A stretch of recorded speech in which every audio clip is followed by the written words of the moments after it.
There are humiliations a man never forgets, but nothing prepared me for the moment when the richest man in the company, the same CEO who barely remembered my name, used me as a joke in front of half the staff, reducing years of quiet survival, hidden skills, and private heartbreak into a single punchline that everyone laughed at as though my dignity were disposable, as though the father who spent nights choosing which bills to skip could not possibly know anything beyond pushing a mop across a cold corporate floor. I'd already been dragging myself through the morning with the familiar heaviness of a single parent who works too many hours for too little pay.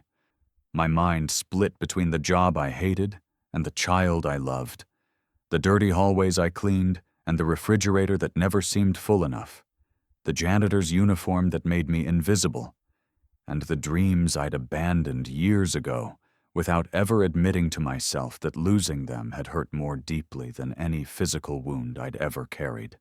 When I reached the lobby and saw a crowd gathering outside, the worried murmurs, the eager phone cameras, the employees nudging one another with excitement that masked something meaner, I knew before I even stepped through the door that something was wrong. Because crowds like that only form for spectacle, and spectacle usually meant someone at the bottom was about to be reminded they belonged there. Then I saw him, the CEO, standing beside his midnight black luxury sedan, leaning against it like it was part of his body, wearing a suit more expensive than my entire year's rent, laughing loudly as he gestured to the open hood, his voice booming with the effortless confidence of a man who had never gone hungry a day in his life. His expression carried the trademark arrogance we had all been trained to tolerate, a cruelty packaged inside charm, the kind of power that doesn't just sit on the shoulders of men like him, it crushes men like me. Around him, employees waited with eager anticipation, enjoying the show far more than they should have, whispering theories about what had gone wrong and making jokes about how useless the engineering department was, how nothing worked unless the CEO himself touched it, and how no one in the company was capable enough to solve his problem.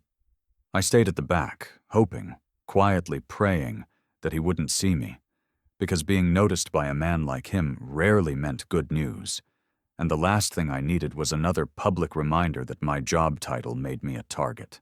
But of course he saw me. People like him always do when they need someone to humiliate. His eyes locked on me with the precision of a predator, amused by the vulnerability of its prey. "Well, well," he called out with a smirk so wide it practically wrapped around his ego. "Look who decided to join us, our resident janitor. Tell me, have you ever fixed anything in your life besides a clogged toilet?" Laughter erupted immediately. The kind of laughter that cuts deeper than insults because it turns your existence into entertainment. I felt my stomach twist, not from embarrassment, I had grown used to that, but from the bitterness of knowing that I used to be more than this, that once upon a time my hands built machines far more complex than anything this company owned, that the person I used to be still lived somewhere beneath the uniform everyone used as an excuse to look down on me. But he wasn't finished. Not even close.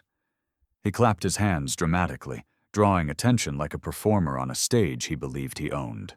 "Tell you what," he said, voice rising with exaggerated amusement. "If you can fix my car, I'll double your salary." The crowd exploded with laughter again, louder this time, as though he had delivered a perfectly crafted joke rather than dangled a cruel, impossible challenge meant only to embarrass me further. They expected me to laugh along, to shrink back, to shake my head and walk away as I always did, swallowing one more insult to keep earning barely enough to survive. But something inside me shifted the moment he said those words. Because the sound of the engine, its uneven rumble, the faint hitch beneath the idle, the subtle clicking buried under the noise, told me precisely what was wrong. I recognized the problem instantly, the way someone recognizes a scar on their own skin, because I had once lived a life surrounded by engines, tools, and roaring machines that trusted my hands more than any person ever had. I knew what was wrong with his car. I knew how to fix it. And I knew something else. something no one here could have guessed. Fixing that engine was easier than living through the reason I stopped working on cars in the first place. A silence fell over the group as the CEO continued smirking at me, confident that I would back down, confident that my fear of embarrassment was stronger than any skill I might secretly possess, confident that the janitor he mocked could never surprise him. But he was wrong. For the first time in years, I didn't look away. My feet moved on their own, cutting through the crowd, pushing me toward the car, toward the CEO, toward the past I had buried so deeply I barely recognized it anymore. The gasps, the surprised whispers, the disbelief spreading through the employees, it all blurred into the background. I stepped forward and stopped directly in front of the CEO. And the look on his face told me one thing with absolute clarity. He never expected me to call his bluff. The moment I stepped toward the CEO's luxury sedan, the one everyone in the building treated like a sacred monument rather than a machine made of metal and gasoline, something inside me tightened. Not fear, not anxiety, but an old ache I had spent years trying to bury beneath scrubbing floors, unclogging drains, and pretending I was nothing more than a man who cleaned up after people who believed themselves too important to acknowledge the existence of the hands keeping their world from collapsing. It wasn't just the sleek curve of the hood or the deep growl of the engine struggling beneath it that stirred the past inside me. It was the model itself, a car so specific and so familiar that even at a distance, even under the glare of judgmental eyes and mocking laughter, it reached into my chest and dragged out memories I had tried to lock away forever. Before life broke me down and forced me into the uniform that reduced me to a walking shadow in my own workplace, I had been a mechanic. Not just any mechanic, not the kind who changed oil at a corner shop or tightened screws in a dim garage, but someone who worked with precision, skill, and pride. Someone whose hands understood engines the way musicians understand instruments. Someone who once dreamed of opening his own auto shop, building a life out of the thing he loved most, and creating a future that didn't choke him with fear the way every day does now. I used to be someone people trusted with their cars, someone who could diagnose a problem just by hearing the faintest shift in a motor's rhythm. But all of that ended the day tragedy struck. A tragedy I never talk about. A tragedy I can barely think about without feeling my chest close in on itself. It wasn't a single moment, but a slow unraveling of everything that mattered. An accident I couldn't prevent, a life I couldn't save, and a guilt so heavy it smothered the part of me that knew how to breathe without pain. I gave up the garage, shut down the shop, packed away my tools, and stepped into a life where no one expected anything from me except silence, obedience, and the ability to hold a mop instead of a wrench. People at work think I'm quiet because I'm simple, or dull, or uneducated, but the truth is far uglier than anything they imagine. I stay silent because speaking invites questions, and questions invite memories that rip me apart. Memories tied to the exact model of the car sitting in front of me now. The same kind of engine I once rebuilt with someone I loved more than my own life. Someone whose laughter still echoes in the back of my mind, even though it has been years since I heard it. Touching that car, stepping toward it, hearing its uneven rattle, it felt like walking straight into the past I had promised myself never to revisit. Maybe that's why the CEO's challenge didn't feel like a harmless joke or a harmless insult. It felt personal, pointed, deliberate, like the universe had decided that mocking me wasn't enough. It needed to drag my grief into daylight, too. The whispers around me grew louder with every step I took, each voice dripping with disbelief, some laced with cruelty, others with amusement as if watching a circus act unfold. Is he seriously going up there? He's going to make a complete fool of himself. Why would a janitor even touch a machine like that? Does he even know what a wrench is? The words floated toward me like daggers carved out of ignorance, but I kept moving, because turning around meant proving every one of them right, and something deep inside me, something that had been dormant for years, refused to let that happen. Still, I didn't raise my head or look anyone in the eye, because I knew exactly what I would see. Smirks, pity, arrogance, and maybe even a few phones recording the moment I was supposed to embarrass myself beyond recovery. The CEO watched me approach with that same amused expression, but something in his eyes shifted when he saw that I wasn't hesitating. It was subtle, barely a flicker, but it was there. The twitch of surprise from a man who expected compliance, not defiance. In that small flash of confusion, I felt a strange surge of strength, the kind that comes not from confidence but from having nothing left to lose. I stopped beside the hood, the heat of the engine rising in waves, the scent of burning oil and struggling metal reaching me like an old familiar voice. My hands hovered over the edge for a moment, trembling not from fear, but from the weight of memories pressing against my ribs with suffocating force. All I had to do was touch the car, and everything I had been running from would come rushing back. Behind me, the crowd grew restless. Some employees leaned forward, eager for a show. Others crossed their arms, ready to mock whatever I did next. Phones lifted higher. The CEO folded his arms, smirk deepening as though he were about to watch a child attempt something far beyond his understanding. But they didn't know that I had once rebuilt this exact engine type from the ground up, piece by piece, bolt by bolt, long before their careers or their titles ever existed. They didn't know that this car wasn't a stranger to me. It was a ghost.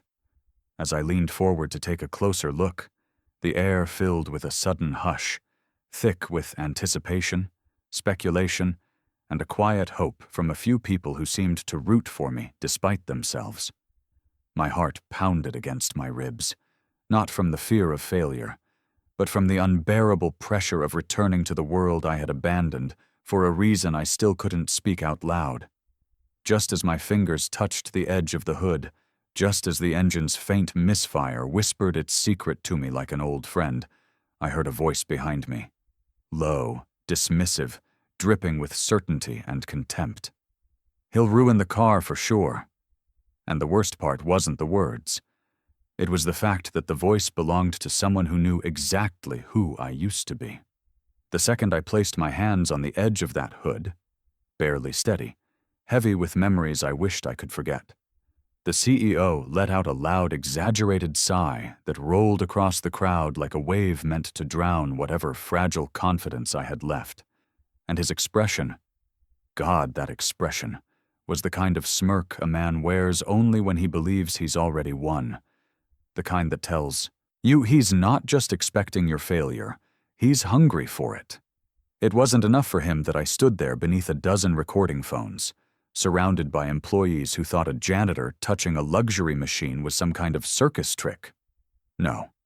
He needed to give the entire scene a soundtrack of sarcasm, ego, and cruelty that only someone with too much money and too little empathy could deliver so effortlessly. "Well," he said loudly, with that forced theatrical cheeriness he used whenever he wanted to humiliate someone while pretending it was all harmless fun. "Don't be shy now. Go on. Show us what you've got. Or at least try not to break anything we can't afford to replace." The laughter that followed wasn't just noise. It was a confirmation of the hierarchy that ruled this building. Proof that people would rather laugh with power than stand against it, even if it meant kicking someone already struggling to stay upright. I kept my face still, my eyes fixed on the metal beneath my hands, because if I looked up, if I met his eyes in that moment, I knew the anger boiling inside me would spill over, and anger was a luxury I couldn't afford. Not when my job, my stability, and my reputation were as fragile as the thin line of patience holding me together. I felt my heartbeat thudding beneath my ribs, faster and louder with every mocking chuckle, every whispered comment, every phone lifted higher to record my humiliation for people to replay later, maybe even laugh about during lunch breaks when they forgot I could hear through walls. As if sensing my internal struggle, the CEO took a step closer, leaning in just enough that only I could hear the next line, his voice dripping with smug satisfaction. You don't have to actually fix anything," he murmured with a cruel softness. "Just give them a show. Let them laugh. It's the most useful thing you'll do today."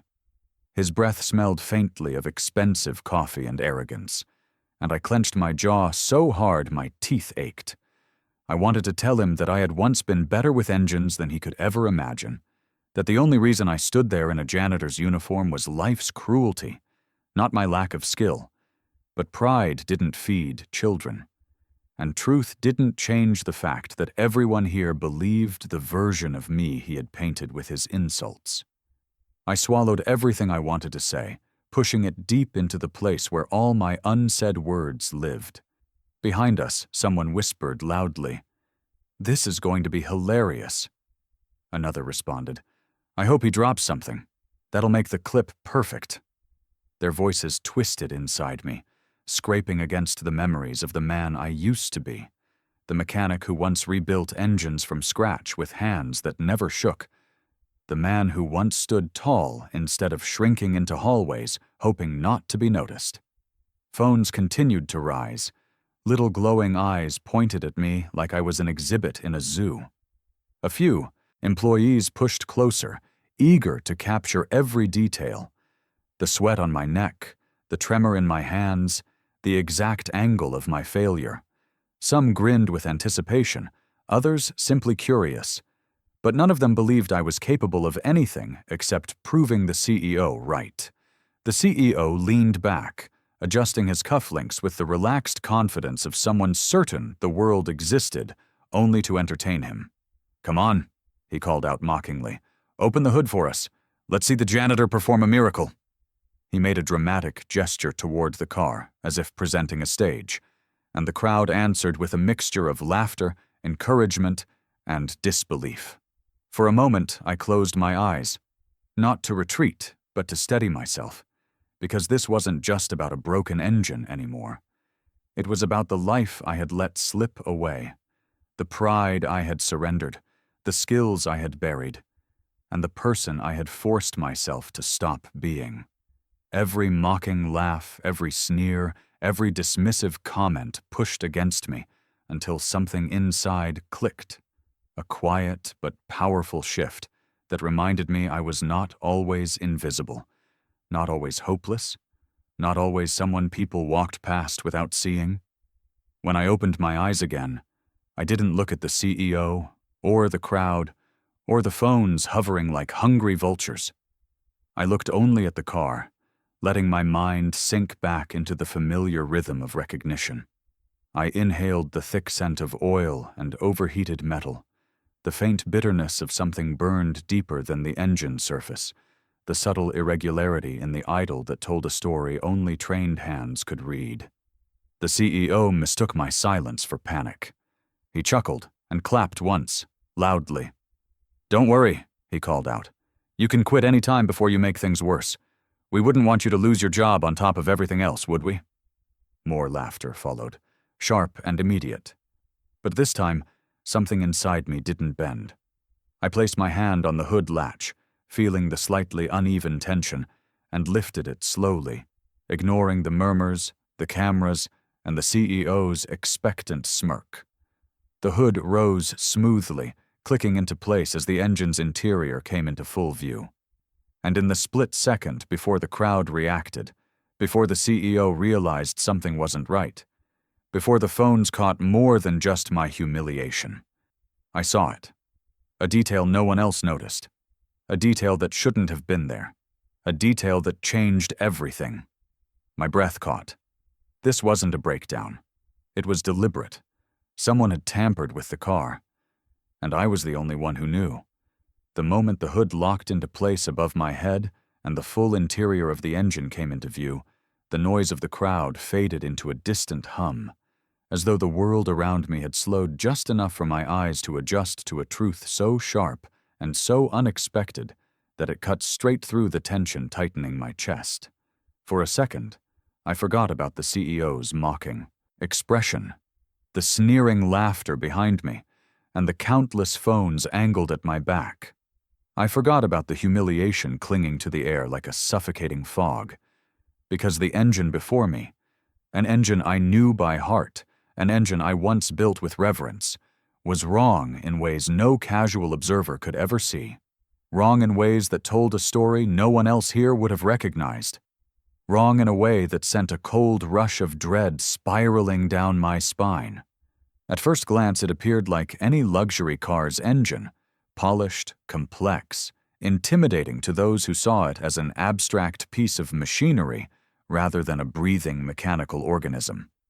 But to someone like me, someone who once lived and breathed engines, who spent hours listening to their voices, learning their rhythms, understanding their needs, the abnormalities screamed. The slightest misalignment of a clamp, the faint but deliberate scratch along the metal casing, the incorrect placement of a small connector that no one unskilled would ever think to touch. All of it told me that this breakdown wasn't an accident. It wasn't wear and tear. It wasn't bad luck. It was sabotage. I felt my breath hitch, a cold chill running through me even as sweat gathered at the back of my neck from the heat of the engine. Memories from my past flashed through my mind, late nights in my old shop, engines that roared back to life under my hands. Friends who joked that I could diagnose a car faster than a doctor could diagnose a living person. And the terrible day when everything I knew and loved slipped through my fingers because of one moment of misjudgment. Looking at this engine now, at the precise intentional damage someone had caused, I felt the same dread I had felt on that day long ago, the day I realized someone who knew engines well enough could destroy, not just repair. I leaned closer, blocking the view of the crowd as much as I could, pretending to inspect the engine casually while my mind raced. The tampering was subtle, almost elegant in its cunning, the kind of sabotage designed not to destroy the car immediately, but to trigger a catastrophic failure once the vehicle reached high speed, something that could cause a fatal crash, something that looked accidental, something no one would question unless they knew what to look for. Someone wanted the CEO hurt, maybe even killed. And the realization hit me with a strange, conflicting force, because this was the same man who publicly belittled me, mocked my existence, turned my struggles into his entertainment. Protecting him felt like protecting the very person who had spent years reminding me that I was invisible, insignificant, unworthy. My heartbeat quickened, not from fear but from the crushing weight of the moral dilemma tightening around my throat. If I stayed silent, if I pretended I hadn't noticed anything wrong, the engine would eventually reveal the truth on its own, violently and irreversibly. And part of me, some dark, exhausted, wounded part, wondered if maybe the universe was simply balancing the scales. But another part of me, the part that still believed in right and wrong even after life had beaten that belief into something brittle and quiet, knew that letting this man drive a sabotaged car without warning him would break me in a way I couldn't recover from. Because this wasn't about him. This was about who I was, who I refused to become, and whether I could live with myself knowing I had let someone die just because they deserved humiliation. I had lost too much already.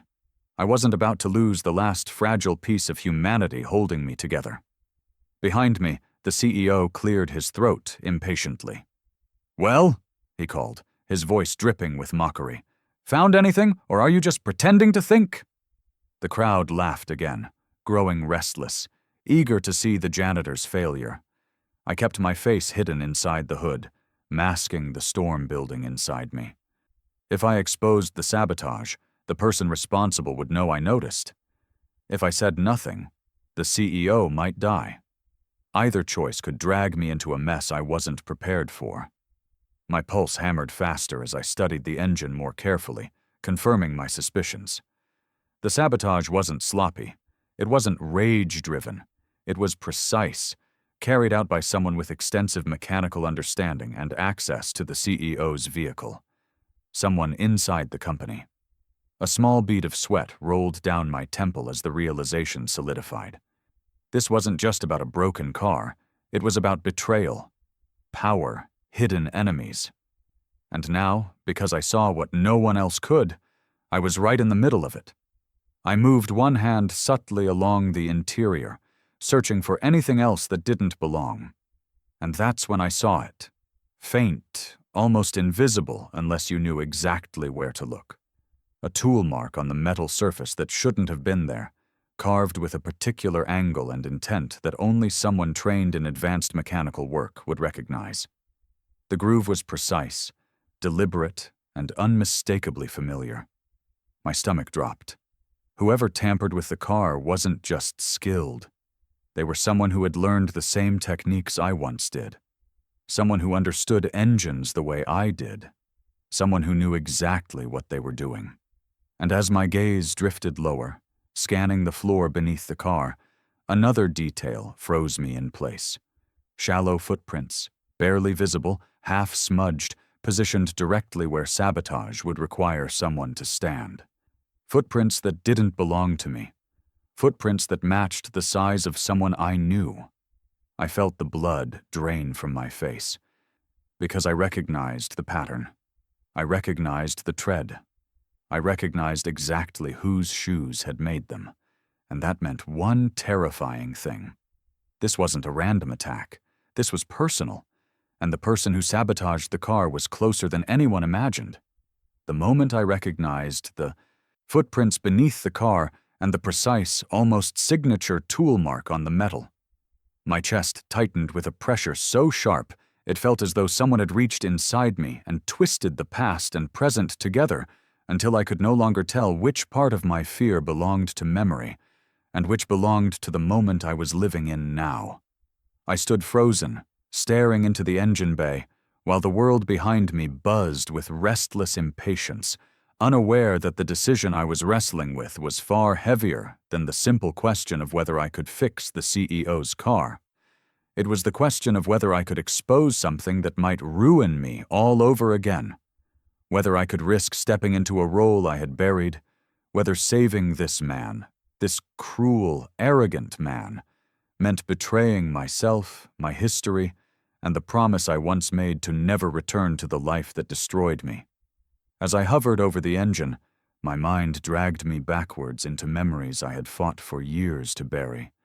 Memories of my old shop, the one I built with sweat and pride, where engines sang like old friends, and my hands worked with confidence instead of trembling fear.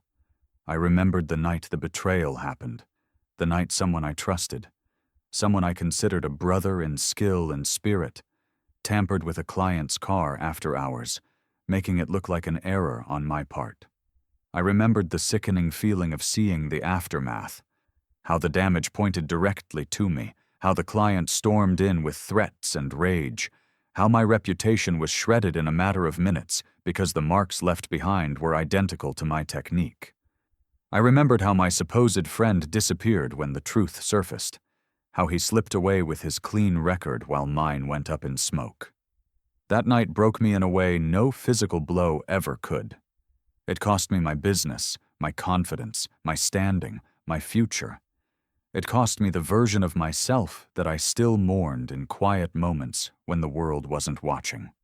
And now here I was, standing over another sabotaged engine, facing the same signature marks that once ruined my life, the same careful precision designed to frame someone else, the same quiet wickedness carried out by hands trained like mine.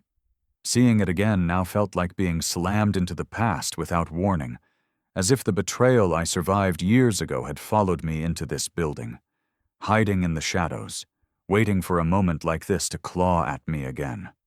I inhaled deeply, steadying myself, but my heartbeat only grew louder.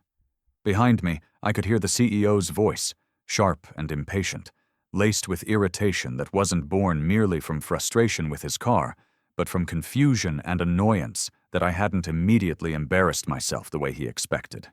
"Well," he barked, tapping his foot dramatically, "if you're done staring like it's a piece of abstract art, maybe you could try doing something? Or is this too advanced for janitorial expertise?" Sabasayas. Laughter from the crowd followed instantly. Eager, cruel, thoughtless, as though humiliating me was a shared, bonding experience they all enjoyed. Under normal circumstances, I would have ignored him, let the insults slide off me like they always did. But today his voice grated against an old wound that had barely healed. And for a moment I felt an anger rise in me that I hadn't allowed myself to feel in years. An anger not just at him, but at fate, at the past, at the universe for dragging me back into a world I had escaped. Should I tell him the car was sabotaged? Should I warn him he was in danger? Should I reveal that someone inside his precious company wanted him hurt, maybe even dead? Doing so would expose me. It would reveal my past. It would force me to answer questions I didn't want to relive, questions that would tear open wounds I had stitched together with silence. And worse, it would put a target on my back from whoever sabotaged the car. But ignoring it wasn't an option either. If I stayed quiet, if I let him drive away later with a ticking death trap under his hood, I would be no better than the person who orchestrated it. And despite the humiliation he threw at me, despite the cruelty dripping from his voice, despite the arrogance that made him impossible to like, I couldn't let someone die. Not again. Not when I had lived through the horror of loss once before, and knew exactly how it ravages the human heart. My pulse raced. My mouth grew dry.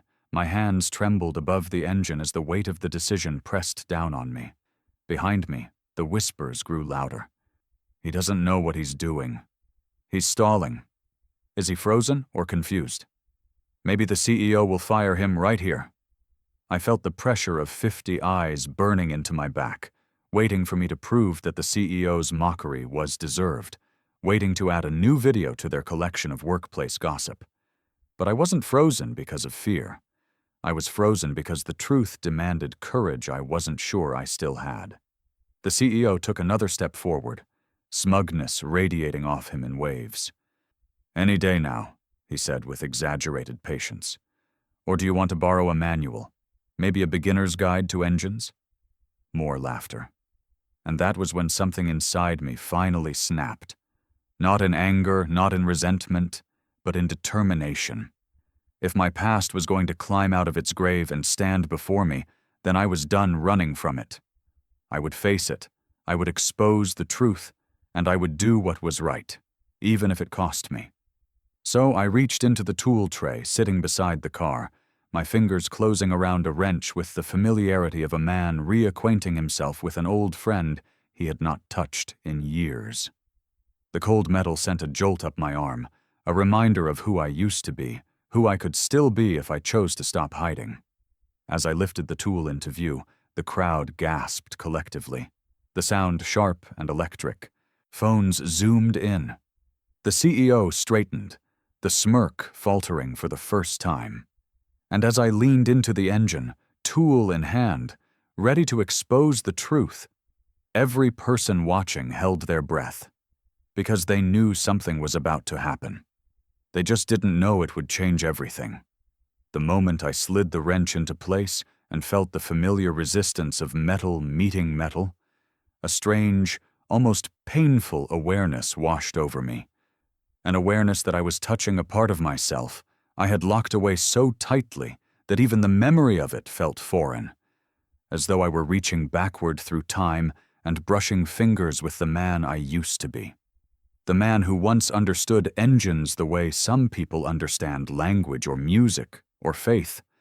And as the first bolt loosened beneath my hands, I felt the weight of 50 pairs of eyes on my back, their collective expectation pressing down on me with the intensity of a furnace, demanding failure, demanding humiliation, demanding proof that a janitor belonged nowhere near an engine like this.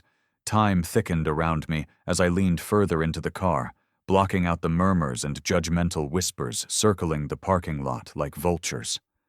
All I could hear now was the mechanical heartbeat beneath the hood, irregular and strained, each uneven click telling me a story no one else here could read. Engines speak to those who listen long enough, and this one whispered of sabotage, of a part deliberately loosened, of a malfunction that no ordinary mechanic, let alone a janitor, would ever diagnose under pressure. But I heard it clearly, the way I used to hear engines late at night in my old shop, when the world felt simple, when my life still belonged to me. The CEO stood a few feet away, arms crossed, watching with a grin that was beginning to lose its confidence, the faintest glimmer of uncertainty creeping through the arrogance he wore like a tailored suit. Perhaps he finally realized that my hands did not move like a man guessing. They moved like a man remembering. Every twist of the wrench dug deeper into who I was before life shattered me, before betrayal ripped my future apart, before I traded steel and engines for mops and brooms because survival demanded surrender. Yet, as I worked, I felt something rise within me that I had not felt in years. Not pride, not confidence, but a quiet, steady fire. The same fire that once pushed me to build an entire business from nothing. I traced the source of the problem with trembling fingers, sliding them beneath the manifold, brushing across metal still warm from its last run, feeling the subtle fracture that should not have been possible under normal wear.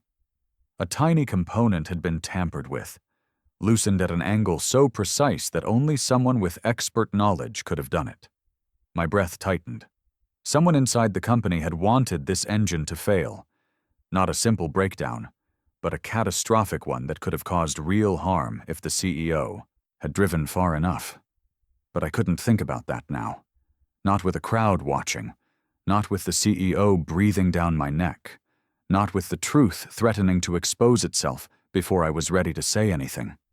I forced myself to focus on the repair, one that shouldn't have been possible in this setting, under this pressure, without proper tools, with employees recording every second, waiting to see whether the janitor would make a fool of himself or somehow defy the expectations they had already decided for him. I tightened the fractured part first, steadying the pressure so the engine wouldn't seize when restarted. Then I adjusted the airflow system, compensating for the imbalance created by the sabotage. My movements were swift, precise, instinctive, technique carved into muscle memory long before my life had fallen apart. Sweat formed at my temples as I worked, not from heat, but from the emotional weight of touching a world I thought I had lost forever. Behind me, whispers grew sharper. Why does he look like he knows what he's doing? That can't be right. He's just a janitor. He's pretending. He has to be pretending. But the CEO, for the first time since the crowd gathered, wasn't smiling. His eyes tracked every movement I made, his brows drawn tighter with each second, suspicion slowly replacing amusement. He was beginning to realize this wasn't a joke anymore. He was beginning to realize he had underestimated the wrong man. When I finished the final adjustment, a hush fell over the crowd, the kind of silence that only appears when people sense something impossible is about to happen. My hands were shaking now, not from fear, but from the overwhelming rush of stepping back into the life I had abandoned, from facing a truth I had avoided for years, from knowing that once I turned the key, there would be no turning back anymore. Either the engine would roar to life and prove everything they believed about me wrong, or it would sputter and die, breaking me all over again. I wiped my hands on my uniform, inhaled deeply, reached into the driver's seat, and turned the key. For half a second, the world stood perfectly still. Then the engine roared to life with a clean, powerful growl so flawless that even the mechanics in the crowd jerked upright in disbelief. The sound vibrated through the parking lot like a declaration, like a buried truth ripping free from concrete, like a past refusing to stay hidden any longer. And at that exact moment, as the engine purred with perfection, someone in the crowd muttered a sharp, furious curse under their breath, a voice trembling not with shock, but with anger, as if the wrong man had succeeded. The roar of the engine had barely faded when the cheering began. Hesitant at first, scattered and uncertain, the kind of reaction people give when they witness something they didn't expect and aren't entirely sure they're allowed to acknowledge. But what struck me far more than the applause or the stunned faces staring at me was the faint, sharp curse I had heard the moment the engine came back to life. A single word spat from the crowd with such bitterness that it sliced through the noise and cleaved into my awareness like a warning I wasn't supposed to hear. I lifted my head, scanning the sea of uniforms and curious expressions, looking for the source of the anger. Because someone out there wasn't shocked, wasn't impressed, wasn't amused. They were disappointed, furious even, that the repair had worked. And as my eyes swept across the group, I saw him. A supervisor, one of the engineering heads, standing a little apart from everyone else, his posture stiff, his eyes locked on me with attention so sharp it felt like he was trying to carve something into my skin from a distance. He wasn't clapping. He wasn't smiling. He wasn't even pretending to be neutral. He stood perfectly still, jaw tight, eyes cold, the kind of expression a man wears when something he planned has gone horribly wrong. The moment our eyes met, a jolt of realization struck me. It was him. He was the one who didn't want this car fixed. He was the one who cursed under his breath when I turned the key. And something deep in my gut, the part of me that once worked around dangerous men and dangerous secrets, recognized the tension in his stance, the calculation in his eyes, the restless anger hiding beneath his composed exterior. He knew exactly what kind of sabotage had been done. He knew because he had done it. Before I could hold his gaze long enough to confirm it, he turned sharply and slipped into the building, disappearing so quickly it was almost unnatural, as if he didn't want to give me even a second to question him publicly. For a moment I considered calling after him, accusing him, demanding he explain why he would endanger the CEO like that. But the words wouldn't come. I was a janitor. He was a supervisor. No one here would believe me if I shouted the truth. Worse, they would turn on me for daring to speak it. The applause died slowly, shifting into a stunned silence. And when I finally looked toward the CEO, I found him staring at me with an expression so complex it was hard to read. Part irritation, part disbelief, part reluctant respect that he couldn't quite hide even if his pride demanded it. His smirk was gone. His confidence had cracked. And for the first time since I'd known him, he looked uncertain. Not about his car, not about me, but about the people standing around him. He stepped closer, clearing his throat loudly to drag attention back to himself. "Well," he said, trying and failing to sound casual. "That was impressive." The crowd murmured, unsure how to respond. Some nodded. Some whispered. Some shifted uncomfortably as though they weren't entirely sure whether praising me would put their own jobs at risk. But the CEO kept staring at me, his eyes sharp now, studying me not as a janitor, not as a joke, but as a variable he had never accounted for. He tried to hide the severity of his scrutiny beneath a thin smile. "I guess I owe you double your salary now," he added, the words forced through clenched teeth, his discomfort almost palpable. People gasped. Someone muttered that he wouldn't actually do it. Someone else whispered that I must have gotten lucky. Another voice, one of the same managers who laughed loudest earlier, said quietly, "There's no way he fixed that legitimately." Their voices washed over me without settling. I wasn't thinking about praise or doubt or the money he had promised. My mind was locked on the supervisor who disappeared the moment the engine roared back to life, the man whose curse still echoed in my ears. Whoever he was, he had a reason for wanting the CEO's car to fail. And that reason was no accident.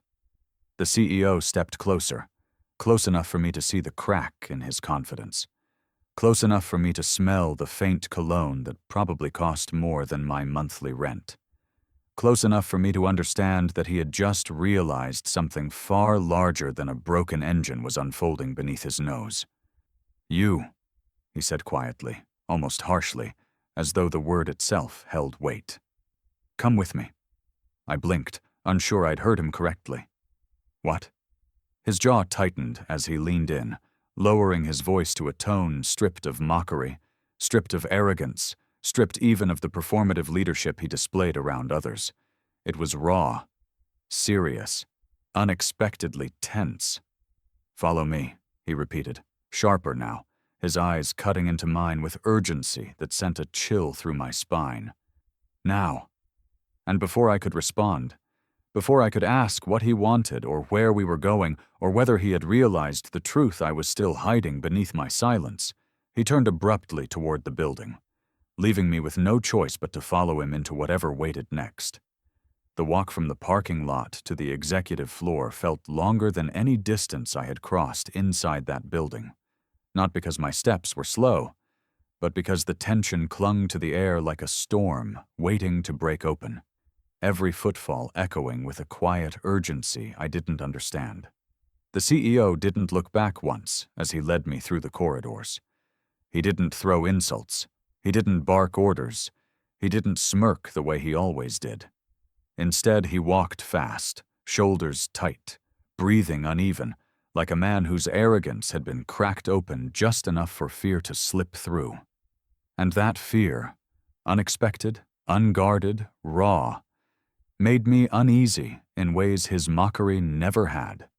When we reached his office, he stepped inside without waiting for me, then turned sharply and closed the door behind us with a force that made the glass tremble. The echo of it settled into my chest like a warning. He didn't return to his massive desk right away. He just stood there for a moment, staring at the door, as if making sure no one had followed, no one was listening, no one would dare interrupt what was about to happen. Then he faced me. For the first time since I'd known him, his ego wasn't the thing dominating the room. His eyes were complicated, confused, suspicious, and something else I hadn't expected from him. Doubt. Not about me, but about the world he thought he controlled. He ran a hand through his hair, pacing once, twice, then stopped abruptly as though he couldn't stand the weight of his own thoughts anymore. "What the hell was that out there?" he demanded, but his voice wasn't the typical arrogant bite. It wavered. It cracked. "How did you do that?" I opened my mouth, but he cut me off. "No, don't feed me any lies. Don't tell me you guessed or got lucky or watched a video on the internet. You fixed something my entire engineering department couldn't diagnose, let alone repair. And you did it under pressure. You did it like you'd done it 1,000 times before." I swallowed hard, feeling that old, buried ache pushing up through years of silence. He wasn't wrong. My hands still tingled with the ghost of a life I had once lived, a life I tried desperately to forget. But there was something dangerous in his stare now, something that said this wasn't curiosity. It was survival.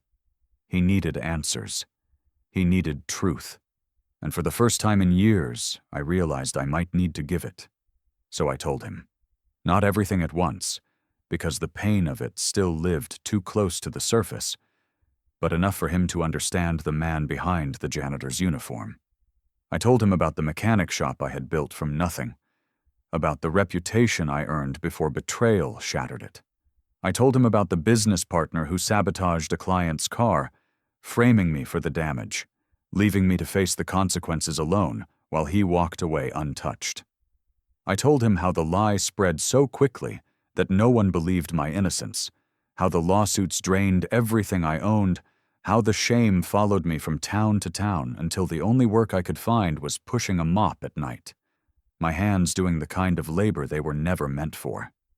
I told him about the family I nearly lost because of the fallout, the child who depended on me, the responsibilities that forced me to start over in silence, burying the man I used to be for the sake of the man I needed to become.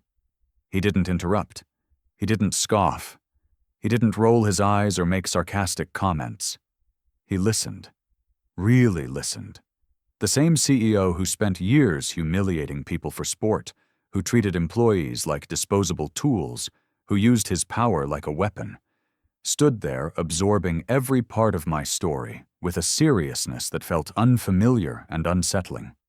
When I finally finished, he approached his desk and leaned against it, arms crossed, head lowered. For a moment, he didn't speak at all. Then he let out a slow breath, one that sounded almost like it hurt. "I didn't know," he said quietly. "I didn't know any of that." There was something human in his voice now, something tired, something vulnerable. And as strange as it was, I felt some invisible shift between us. Something subtle but real, the kind of shift that happens when two men understand each other in a way they hadn't before. But the moment softened for only a few seconds, because then his expression hardened again. "Someone tried to hurt me today," he said, his voice low, steady, and terrifyingly certain. "That engine wasn't broken. It was rigged. You knew it the moment you saw it, didn't you?" I didn't answer, not because I didn't want to, but because the truth sat too dangerously on the edge of my tongue. He pushed off the desk with sudden force and crossed the room to a large monitor mounted on the wall. "I didn't believe it at first," he continued, "but after watching what you did, after seeing how precise the sabotage was, I realized this wasn't an accident. Someone inside this company wanted that engine to fail." He clicked a button on the remote. The screen lit up. "Which is why," he said, glancing at me with a gravity that made my pulse quicken, "I pulled the security footage from the garage." The video began to play. And there, clearer than daylight, was the face of the man who had sabotaged the car. A man I recognized instantly. The same supervisor who cursed when the engine roared back to life. The moment the familiar face appeared on the security footage, framed in the grainy black and white glow of the monitor, I felt a chill crawl up my spine, not because I didn't expect it, but because deep down I had suspected all along that the anger I sensed from the crowd, the silent tension radiating off that supervisor, the curse he spit through clenched teeth when the engine roared back to life, all of it had come from a place darker than simple resentment or embarrassment. The footage confirmed what my instincts already feared. He wasn't just annoyed that I had fixed the car. He was furious because I had ruined something he needed to happen. Something planned, something dangerous. The CEO paused the footage, his finger hovering over the still frame, his face tight with a mix of disbelief and betrayal. "He was in the garage last night," he said, voice low and grim. "He had no reason to be there. He isn't assigned to maintenance. He isn't authorized to be near my car. And yet here he is, minutes before closing." His jaw tightened. "Look at this." He played the footage again, slower this time. The supervisor moved with purpose, checking over his shoulder twice before opening the hood of the CEO's car. He reached inside, his movements quick, practiced, almost surgical. I watched in stunned silence as he adjusted something beneath the manifold, wiped the surface clean, then stepped away with the calm confidence of a man who knew exactly what kind of damage he had created. But the next clip made my stomach twist. The man pulled out another tool, crouched beside the tire, and disconnected something beneath the wheel well, something small, subtle, invisible to the untrained eye. The CEO paused the footage there and turned to me. "You were right," he said quietly. "It wasn't just the engine." He reached for a thick folder on his desk, flipping it open, revealing photographs printed by security. "He tampered with the brake line." I felt the air leave my lungs in a slow, painful rush. "The brake line," he continued, tapping a photo with controlled fury. "He drained the fluid, not all of it. Just enough that the brakes would work at slow speeds, so nothing would seem wrong at first. But the moment I reached the highway," his voice trailed off, but the implication hung heavy in the room. "The car wouldn't have stopped. The engine fix was only half the danger. The sabotage went deeper, darker, designed not to inconvenience, but to kill." The weight of that truth landed heavily on my chest, pressing deeper as the CEO flipped to another image, this one showing a small, clean cut in the line itself. "If you hadn't gone under that hood," he said, his voice strained with a tension I had never heard from him, "if you hadn't recognized what was wrong." He swallowed hard, staring at the photo as though the image alone could burn him. "I would have driven out of that parking lot and died before reaching the next intersection." The room fell silent, thick and suffocating. The CEO stared at the evidence with a mixture of rage and disbelief, but inside me, a different storm was brewing, one of guilt, sharp and unexpected, slicing deeper the longer I stared at the photographs. Because I almost walked away. I almost ignored the challenge. I almost let humiliation drive me off before I even opened the hood. If I had, he would have died. And even though he had mocked me, belittled me, treated me like less than human, the idea of someone dying because I chose silence made my stomach churn. It wasn't just the breaks or the sabotage or the footage.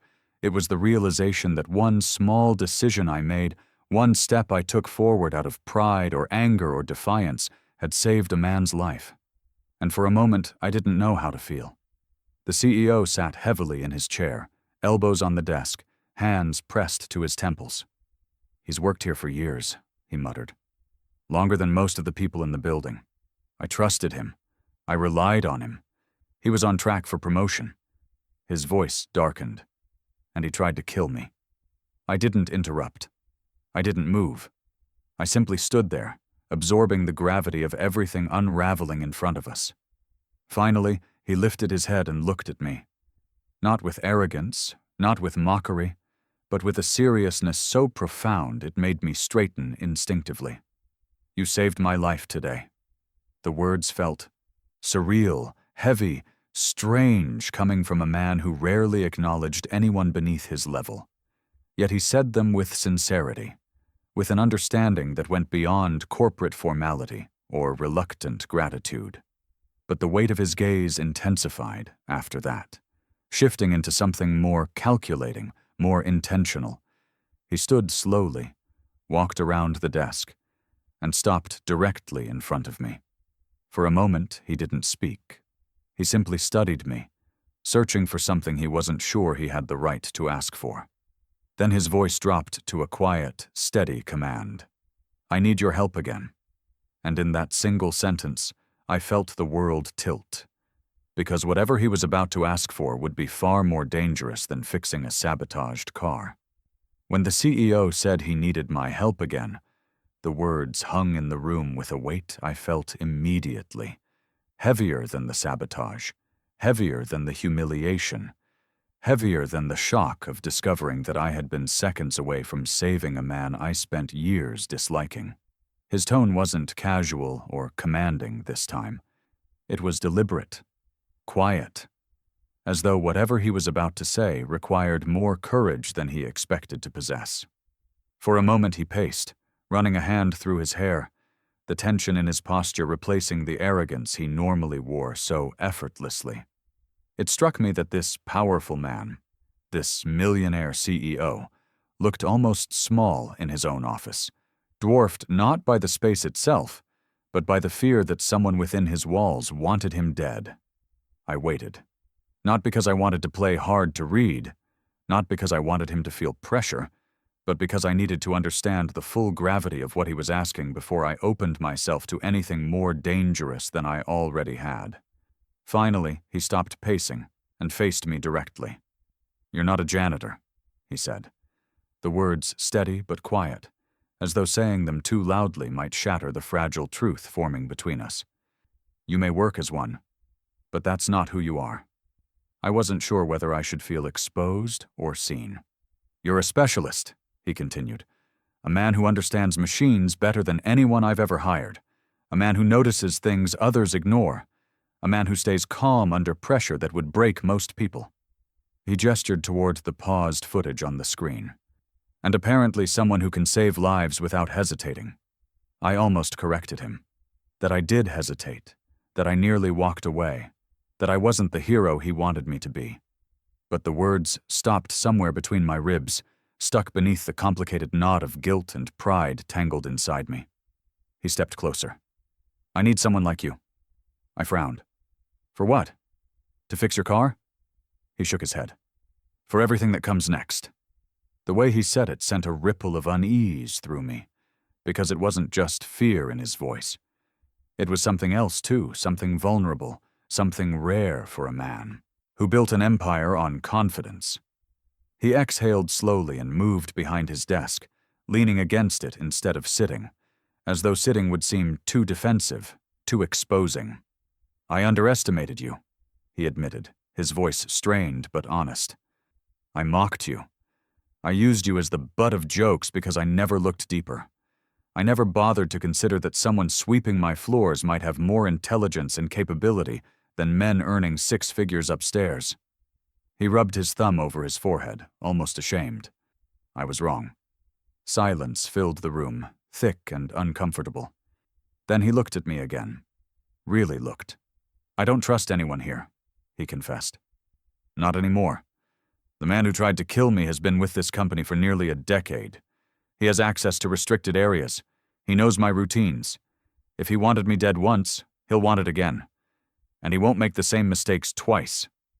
Hearing him say it out loud sent a faint shiver down my spine because I knew it was the truth. That supervisor hadn't failed because he lacked skill. He failed because I intervened.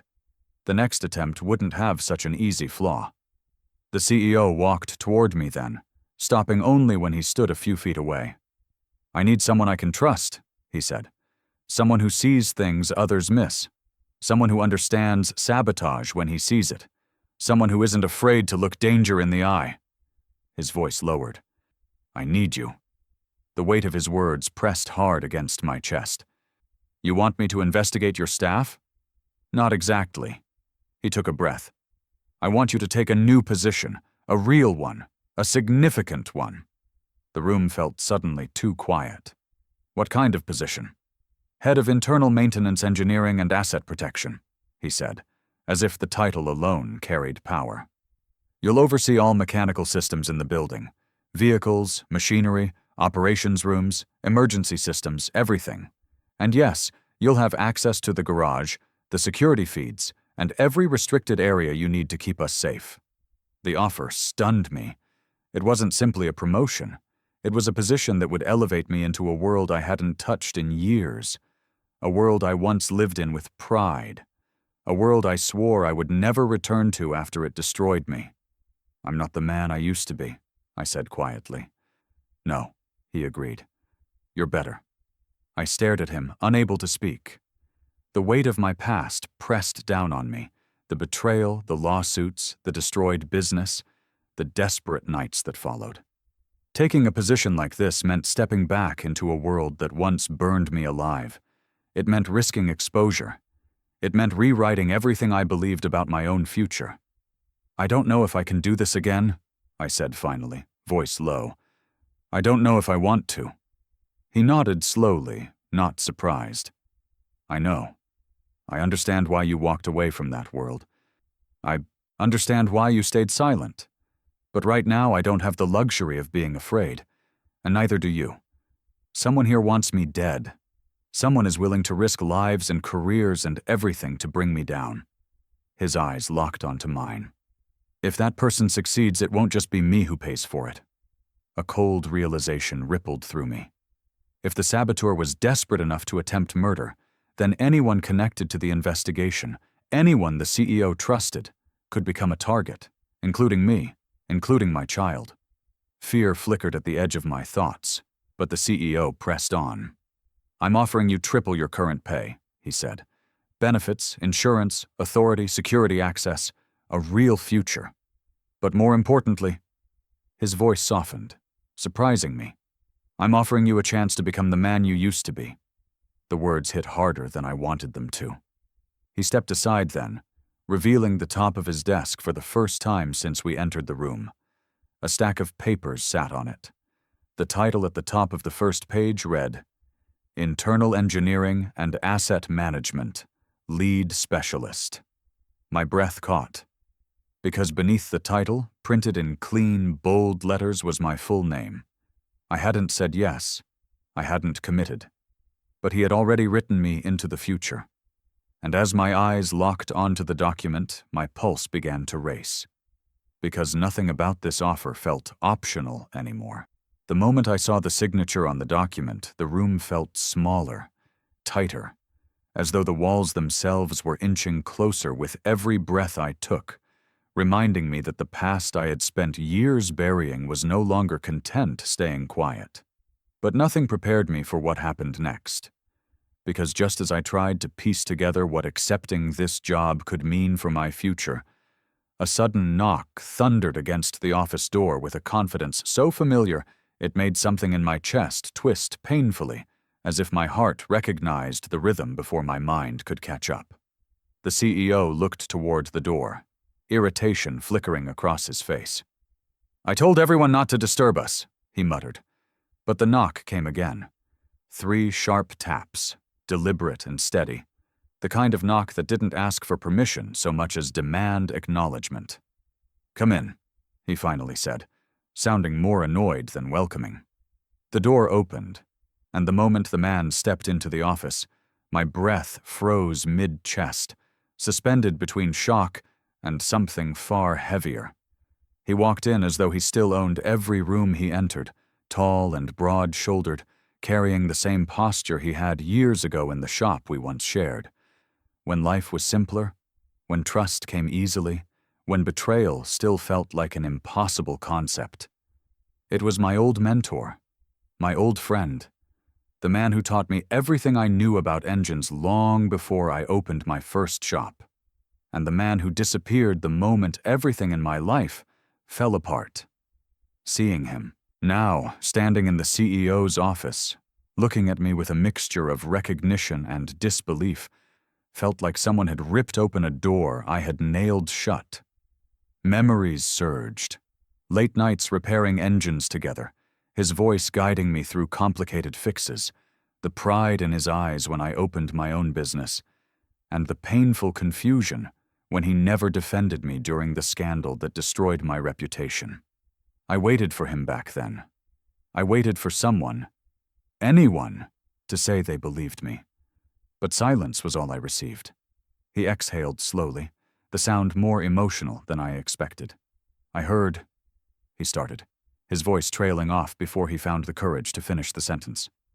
"I heard you fixed the car." I didn't respond. I didn't trust myself to speak yet. The CEO folded his arms, studying the dynamic between us with sharp interest. "You two know each other?" he asked. My mentor didn't look away from me. "I trained him," he said quietly. "He was the most naturally gifted mechanic I ever met." The words hit me harder than I wanted to admit, because hearing him acknowledge my past out loud brought back 1,000 memories I thought I had smothered long ago. But then another voice entered the room, a voice I had dreaded for years. "Well," it said with a scoff, "gifted depends on how you define it." A second man stepped through the doorway. My old rival. The man who spent years competing with me in the shop. The man who questioned every decision I made. The man who wanted my business to fail even before it did. And the man who stood silently on the sidelines while my reputation was destroyed. Seeing him now felt like swallowing glass. The CEO raised an eyebrow. "I assume you two know him as well?" My mentor nodded. "We worked together, a long time ago." His tone was neutral, but the tension in the air thickened instantly. My rival crossed his arms. "And now you want to bring him back into the field?" He let out a short, sharp laugh that grated against my nerves. "Just because he repaired one engine? Are you sure that wasn't luck? Or a stunt? People can fake competence under pressure." The CEO cut him a sharp glare. "You didn't fix the car. He did." My rival shrugged, unbothered. "Even a broken clock is right twice a day." The CEO turned back to me.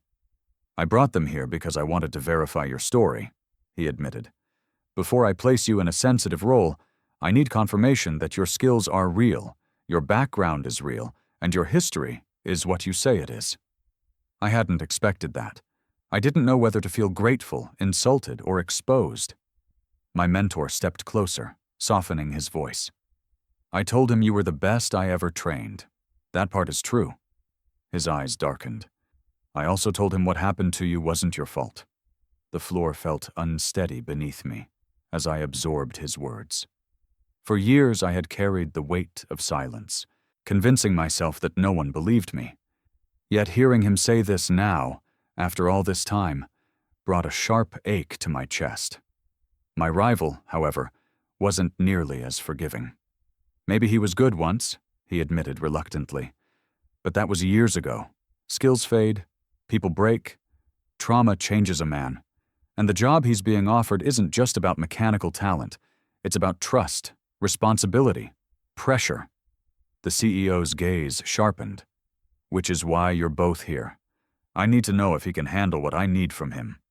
My mentor looked at me, and I saw something in his eyes I didn't expect. Confidence. He can, he said, if he wants to. My rival shook his head immediately. He might crumble, or worse, he might walk away again. You can't risk that. My pulse quickened.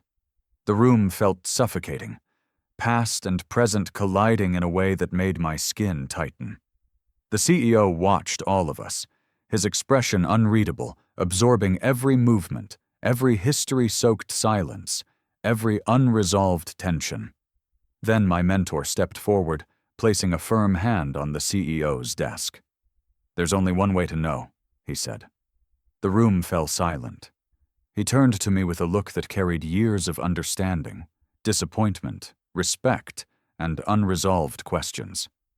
Before he takes the job, he said slowly, there's one more test. The words hit the room like a spark thrown into gasoline, and I felt my pulse slam in my chest because whatever test he meant, it wasn't going to be easy. When my mentor said there was one more test, the room tightened with a silence so heavy it felt almost physical, as though the air itself understood that whatever came next would determine far more than whether I received a new job. It would determine whether I was worthy of reclaiming the part of myself I had abandoned, the part I had spent years pretending no longer existed because remembering it hurt too much. I didn't know whether the CEO expected a small demonstration or something simple enough to calm his doubts. But when my mentor motioned for me to follow him out of the office, my stomach knotted with a dread I couldn't swallow. He led us down the hall, past the executive level, past departments I normally cleaned late at night when the lights were dim and the floors silent, until we reached a secured room I never knew existed, a long metallic space that smelled faintly of oil and cold steel. The lights flickered on, revealing a sleek, high-performance engine sitting atop a diagnostic platform, disconnected from any car, resting like a heart removed from a body and placed on display for examination. I recognized it instantly. A model I had worked on years ago. A model I once rebuilt by memory alone. A model so advanced it was usually handled by elite specialists with years of training. My pulse quickened. My rival smirked. My mentor simply watched me with the expression of a man who already knew the truth, but needed me to remember it for myself. The CEO stepped beside me, his voice quieter than before. This is the most complex engine we own. If you can diagnose it, repair it, and run it cleanly. He paused, as though waiting for the weight of his words to settle. Then I'll know you're the man I need. I swallowed hard, staring at the sleek silver casing, the intricate wiring, the high compression system glistening beneath the overhead lights. My breath trembled, not from fear of failing the CEO, but from something far deeper, fear of failing myself, fear of proving that the man I used to be really had died the day my shop closed, fear of touching an engine this advanced and finding that my hands remembered nothing. My mentor stepped closer, lowering his voice so only I could hear. Don't think, he whispered. Feel. You were always at your best when you stopped forcing the answer and let your hands guide you. I nodded slowly, letting the familiar scent of warmed metal and synthetic lubricant pull me back into memories of the old shop. The long nights, the problem-solving puzzles that engines offered, the satisfaction of building something that lived, breathed, and moved because my hands willed it to. I exhaled deeply, placed my hand on the engine, and closed my eyes for a moment, letting the quiet hum beneath my palm steady me. When I opened my eyes again, everything inside me shifted.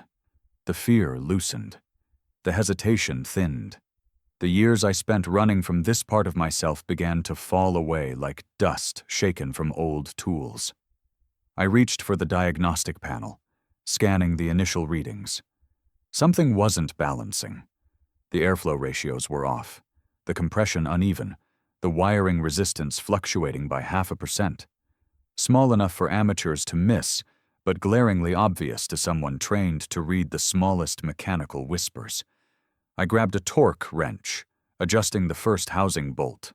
My rival watched with narrowed eyes, waiting for me to fumble. The CEO leaned forward, elbows on his knees, breath held. My mentor stayed still, silent, but I could feel his quiet confidence radiating behind me like a presence I hadn't realized I missed. With each tool I lifted, with each cable I inspected, with each adjustment of pressure and tension and alignment, I felt myself falling back into the rhythm of who I once was. Not a janitor, not a man hiding from his own history, but a mechanic, a builder, a creator. Someone who understood how to bring broken things back to life. 10 minutes passed, then 20, then 30. Every shift of the manifold reminded me of the shop I lost. Every turn of a bolt reminded me of the betrayal that destroyed me. Every adjustment reminded me that I was still capable of mastery despite years of silence, despite fear, despite humiliation. By the time I finished rewiring the compression controls and smoothing the misaligned timing belt, the tension in the room had thickened into something almost electric. My rival's smirk had faded into unease. The CEO's eyes had sharpened with something resembling awe. My mentor stood behind me, his breathing so steady it felt like an anchor keeping me grounded. I stepped back, wiping sweat from my forehead, and pressed the ignition on the diagnostic platform. For a heartbeat, the engine was silent, a stillness that stretched long enough to make my own breath stop. Then, with a deep, thunderous growl, the engine roared to life, smooth, pure, and perfectly balanced, the kind of flawless ignition that only the most skilled mechanic could bring out of such a temperamental machine. The sound filled the room, vibrating through the floor, through the walls, through every bone in my body. It wasn't just an engine coming alive. It was me. A version of me I thought I'd buried rising up again with undeniable certainty. The CEO stood slowly, eyes wide, expression stunned. He took a step toward me, then another, until he stood close enough for me to see the realization dawning across his face. "You're not a janitor," he said, voice low but clear, each word carrying a weight I felt in my chest. "You're the best man I've got." The words hit me like a jolt. Not because they elevated me, but because for the first time in years, someone said out loud what I had buried under fear and shame. I wasn't lesser. I wasn't broken. I wasn't done. I had simply been lost. The CEO reached out his hand. "The job is yours, if you want it." Before I could speak, before I could say yes, no, or anything in between, something shifted in the hallway outside the test room. A faint shuffling sound. A shadow moving where no shadow should be. I glanced toward the open doorway just as a figure slipped out of sight, leaving only a whisper behind, soft enough to send a cold shiver through me. "He's back." The voice was quiet. The tone was ominous, and the meaning was unmistakable. Someone out there knew exactly who I had been, and they were waiting for me to become him again. If this story kept you watching, don't let the journey end here. Subscribe now and tell me in the comments which twist shocked you most. Your support helps bring more intense and unforgettable stories to life.